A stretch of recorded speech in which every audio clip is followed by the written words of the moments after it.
그럼 이제 Q&A로 들어와서 록펠러 피터님이 작성해주신 내용부터 이제 보도록 할게요. 먼저 이제 비트코인 차트 의견을 주셨는데, 비트코인의 향후 예상도 1130만원 가는 것이 작은 1파 중 5파로, 작은 1파를 끝내고 986만원 정도까지 작은 2파 조정 후에 작은 3파로 전고점 1600만원 정도 가리라 보입니다. 이렇게 의견 주셨고, 의견 주신 부분은 뭐 제가 보고 있는 것과 크게 다르진 않습니다. 다르지 않은데, 일단 그 파동의 형태, 그 모양만 약간 다르게 이제 보신다라고 보면 되고, 저도 이제 1200달러 그 박스 중심 정도에서 어느 정도 조정을 받고 그 다음에 넘어가는 형태로 진행될 거라고 보고, 다만 이제 이 작은 1파의 목표를 어디까지 작은 1파로 볼 거냐, 이 부분은 약간 다르다라고요. 작은 1파 저 같은 경우는 이제 금차트와 같이 그 지난 고점들 연결하는 그 정도까지, 그래서 1200달러와 13,900달러 사이 정도까지 올라갈 거라고 이제 봅니다. 작은 1파가. 이제 이 부분은 다른데 전체적인 흐름은 동일하게 이제 보고 있습니다. 다음으로 이제 김빼빼로님이 적어주신 내용 볼게요. 진정한 가치로 인정받을 때 XRP 가격은 폭발하지 않을까요? 그때까지 꼭 참고 기다려야 기다릴 수 있을까요? 마음가짐이 제일 중요한 것 같습니다. 이렇게 써줬고, 저도 이제 동일하게 생각합니다. 뭐 마음가짐에 우리가 뭐 기술적으로 분석하는 것도 중요하지만, 내가 이 해당 암호화폐 시장에 투자할 때, 그리고 해당 종목에 투자할 때 그 암호화폐 시장 그리고 해당 종목에 대한 확신이 있어야 된다. 이 확신만 있다라고 하면 차트상에서 흔드는 거는 결국에 내가 그 마음적으로 흔들리지 않고 평정심을 유지할 수 있다라고 생각합니다. 이렇게 좋은 내용 적어주셔서 같이 봤고요.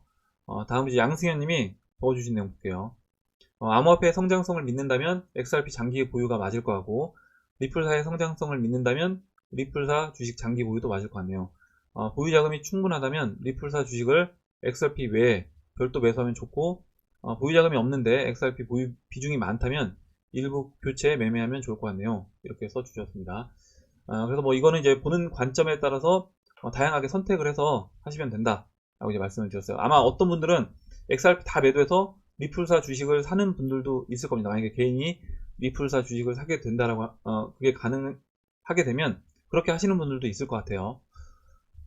다음으로 이제 에릭 유님이 적어주신 내용 보겠습니다. 주의 재미로만 봐주세요. 4차 산업혁명의 초핵심 인물인 일론 머스크 오늘자 트윗 공유합니다.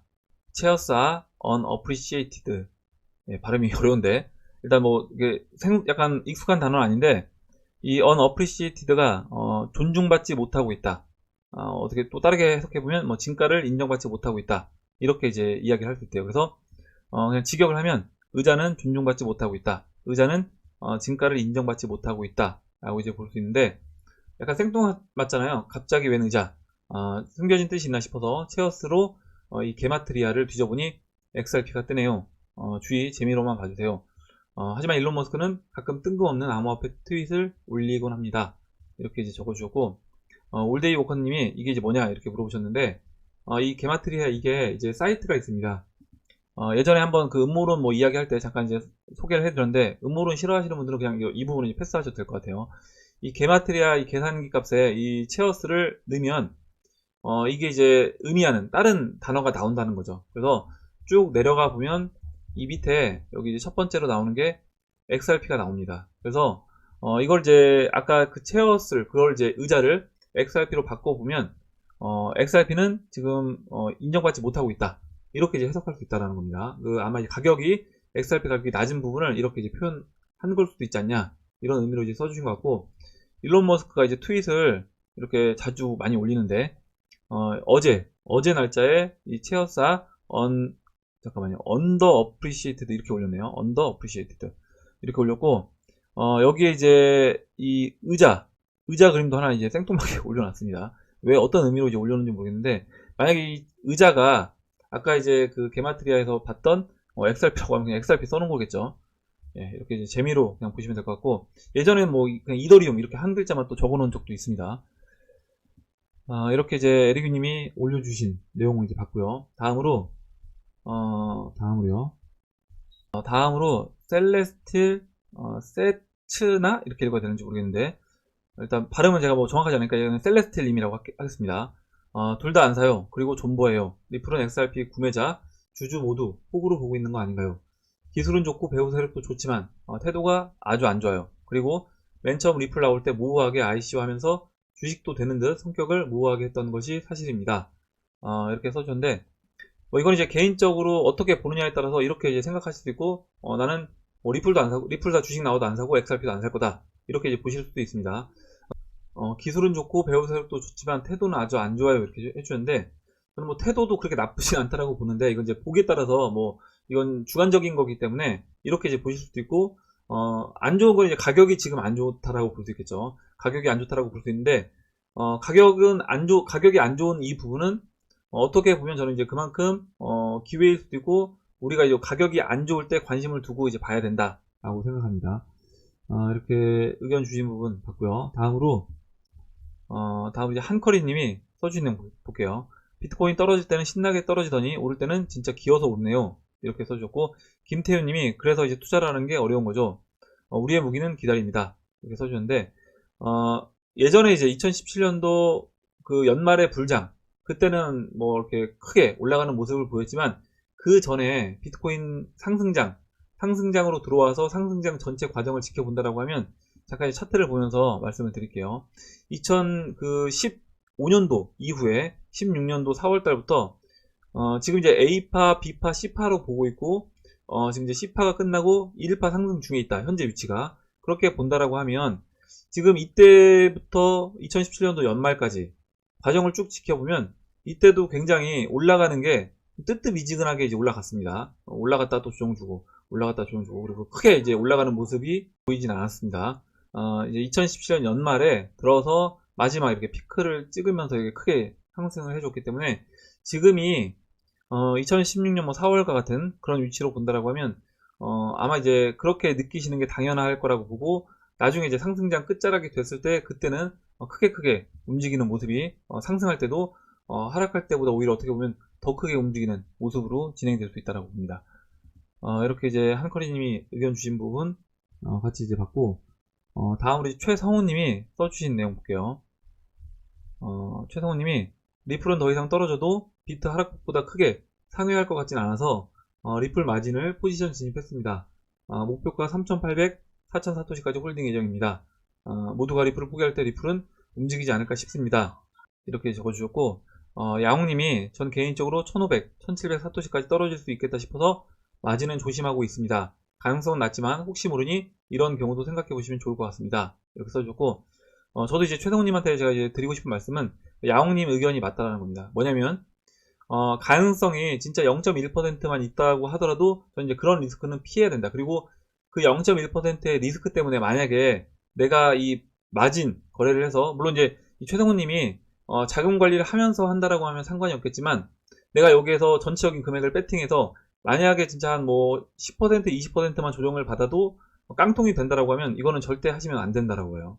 왜냐면 지금 상승장 초입부에서 괜히 무리하게 그냥 어떻게 보면 우리가 마진 거래 없이 그냥 포지션만 가지고 있어도 큰 수익을 거둘 수 있는 장인데, 굳이 무리하게 리스크를 크게 져가면서까지 이렇게 투자를 할 필요가 있나라고 생각을 해서, 되도록이면 마진 거래는 이제 하지 마시라고. 왜냐면 워낙 변동성이 큰 시장이기 때문에. 그리고 사실 돌발악재 하나만 있어도 뭐 10%, 20% 변동성은 언제든지 이제 나올 수 있다라고 보면 되도록이면 안 하시는 게 좋고, 그리고 이게 이제 해서 내가 성공을 해도 나중에 이제 이게 습관이 돼서 오히려 독이 될 수도 있다라고 생각을 합니다. 그러니까 자금 관리를 철저히 하시고 마인드 컨트롤 완전히 되시는 분만 저는 이게 하시는 게 맞다라고 봐요. 그리고 만약에 아니면 이제 그게 아니라고 하면 진짜 내 포지션에서 일정 부분은 그냥 현물로 끌고 가시고 소량 뭐 10%만 마진 거래를 뭐 하시는 것도 방법이 될 수 있긴 한데, 이게 아까도 이제 방금 전에 말씀드렸던 것처럼 이게 한두 번 성공하게 되면 비중을 높이는 경우가 이제 발생할 수 있어서 그 부분을 이제 조심하셔야 됩니다. 되도록이면 이제 안 하시는 게 저는 좋다라고 봐요. 이렇게 이제 최성호님이 적어주셔서 같이 한번 이제 좀 걱정이 돼서 읽어봤습니다. 다음으로 네이선 팡님이 오랜만에 이제 글을 써주셨는데 좋은 내용을 이제 올려주셔서 같이 이제 보도록 할게요. 오랜만에 리플에 진짜 좋은 뉴스가 나왔네요. 제가 생각하기에는요. 미국 IRS에서 세금 환급을 XRP, 이더리움 클래식, 비트코인 캐시 이 세 가지로 받을 수 있다고 하네요. 아마 이제 제가 기사를 확인해 보니까 이건 이제 이더리움이었습니다. 제가 볼 때는 이건 진짜 좋은 뉴스가 아닐까 합니다. 미국 정부에서 이 세 가지 코인을 이용한다는 것은 조만간 암호화폐를 어떤 형식으로든 인정한다는 의미가 아닐까요?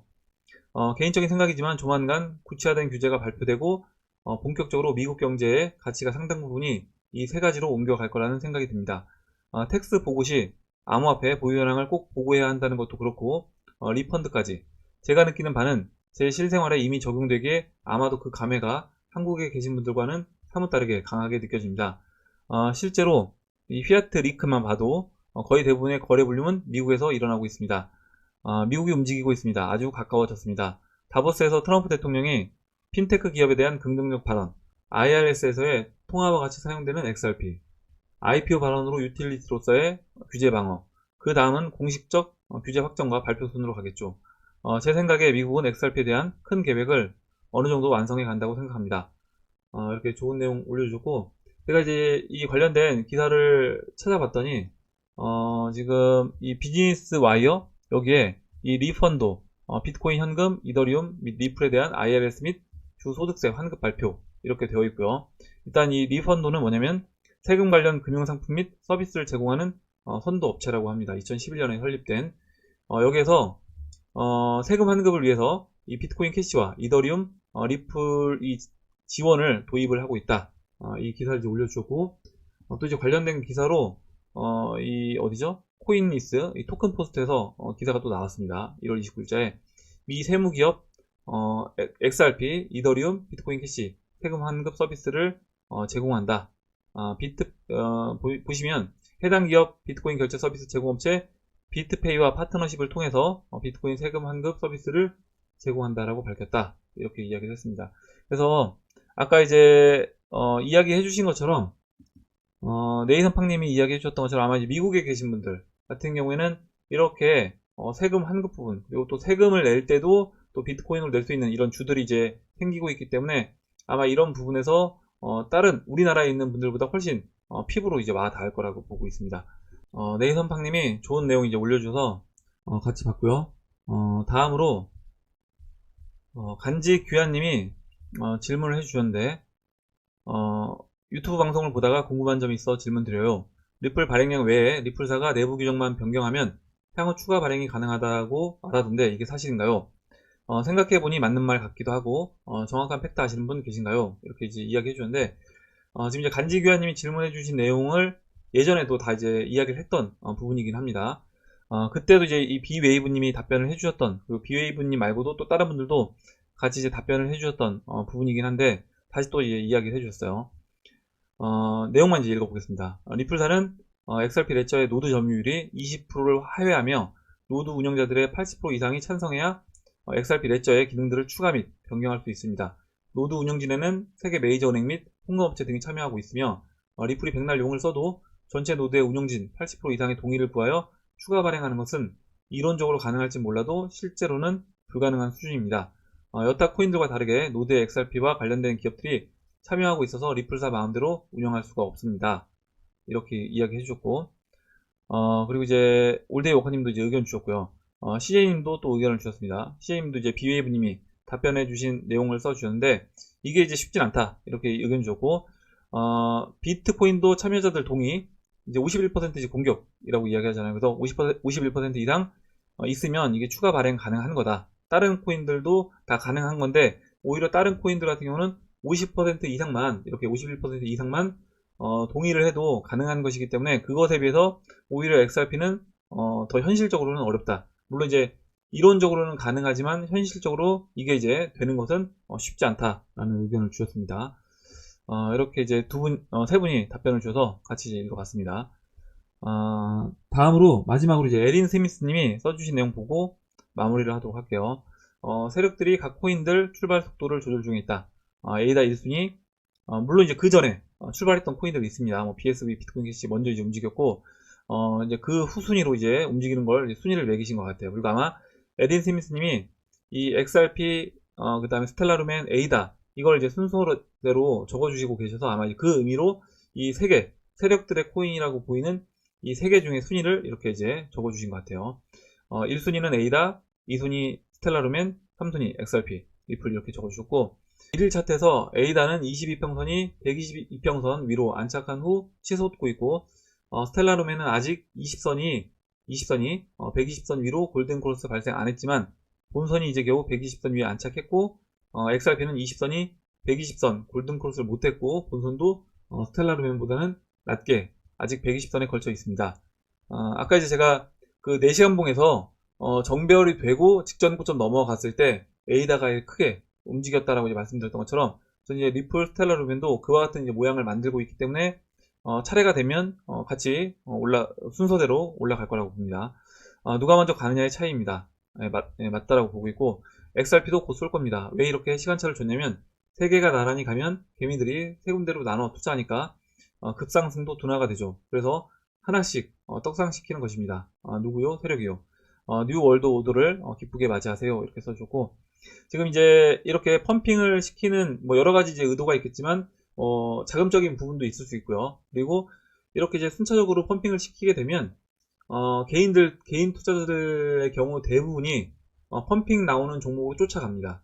특히 이제 리플 같은 경우는 재미없고 좀 지지부진한 모습을 보이게 되면 이 리플 종목을 매도해서 지금 그 전에 이제 펌핑 나왔던 뭐 BSV라든가 지금 이제 좀 많이 올라갔던 어제 올라왔던 이더리움 클래식 이런 종목들로 이제 들어간다는 거죠. 그래서 개인들이 이제 물려있게끔 만들고 그렇게 해서 나중에 이제 리플이 다시 뭐 크게 스텔라룸에 아직 올라가지 않은 이런 종목들이 올라갈 때 오히려 이제 다시 또 올라오는 종목 쫓아가게 되면 코인 수량만 이제 줄어들게 되는 겁니다. 그래서 만약에 내가 이제 능력이 돼서 쫓아가는 종목들, 그러니까 상승하는 종목들 쫓아다니면서 매매가 가능하신 분들, 그리고 그렇게 했더니 수량이 늘었다라고 하는 분들은 그런 매매를 이제 하셔도 되겠지만, 내가 이제 한번 해봤더니 오히려 수량이 줄었다라고 하면 오히려 이제 그런 순환매 도는 종목들 쫓아다니면서 매매하시기보다는 오히려 내 차례가 왔을 때 충분히 올라왔을 때 만약에 뭐 기준선을 잡는다라고 하면 50주선 또는 뭐 120주선 이렇게 이제 어느 정도 올라왔던 종목들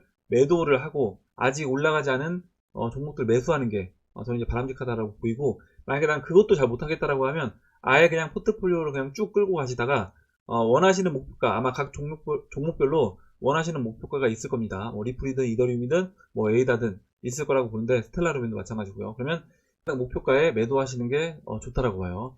교체 매매 하지 마시고 그냥 홀딩 하시다가 원하시는 목표가에 매도하는 게 차라리 낫다라고 봅니다. 오늘 여기까지 하고 마무리하도록 하겠습니다. 오늘 나온 얘기 중에 여러분들 궁금하신 내용, 같이 이야기하고 싶으신 의견, 정보 있으시면 올려주시면 같이 이야기해보는 시간을 가져보도록 하겠습니다. 댓글 남겨주신 해밀리 여러분 감사드리고 끝까지 영상 시청해주신 해밀리 여러분 감사합니다. 그럼 이상으로 영상을 마치도록 하고, 영상이 도움이 되셨다면 좋아요와 구독 버튼 그리고 알림종 버튼을 눌러주세요. 감사합니다.